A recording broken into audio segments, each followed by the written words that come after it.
नवरात्रि के 8वें दिन मां महागौरी की कथा। नवरात्रि के 8वें दिन मां महागौरी की पूजा की जाती है।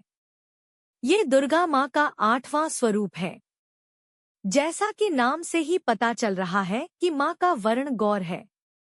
मां की उपमा शंख, चंद्र और कुंद के फूल से दी जाती है। मां के सभी वस्त्र और आभूषण सफेद हैं। मान्यता है कि अष्टवर्षा भवेद गौरी यानी मां की आयु 8 वर्ष की मानी गई है। यही कारण है कि इन्हें श्वेतांबरधरा कहा गया है। मां की 4 भुजाएं हैं। मां का वाहन वृषभ है, अतः मां को वृषारूढ़ा भी कहा गया है। मां महागौरी की 4 भुजाएं हैं। मां के ऊपर वाला दायां हाथ अभय मुद्र में है। मां के नीचे वाले हाथ में त्रिशूल है। ऊपर वाले बाएं हाथ में डमरू और नीचे वाला बायां हाथ वर मुद्रा में है। मां बेहद ही शांत मुद्रा में है।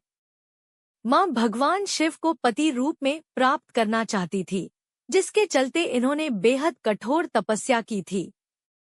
यही कारण है कि मां का शरीर इतनी कठोर तपस्या से काला पड़ गया था। फिर मां ने अपने काले रंग को गौर वर्ण का करने के लिए तपस्या की।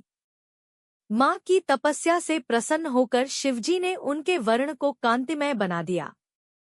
इससे मां का रूप फिर से गौर हो गया।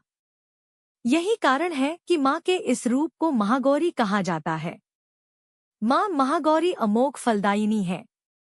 मां की पूजा करने से भक्तों के कलमश धुल जाते हैं, साथ ही सभी पाप भी नष्ट हो जाते हैं। सच्चे मन और पूरी श्रद्धा से अगर महागौरी की पूजा अर्चना, उपासना आराधना की जाए तो यह बेहद कल्याणकारी होता है। मां की कृपा अपने भक्तों पर हमेशा ही बनी रहती है और इनकी कृपा से ही भक्तों को अलौकिक सिद्धियां भी प्राप्त होती हैं। धन्यवाद।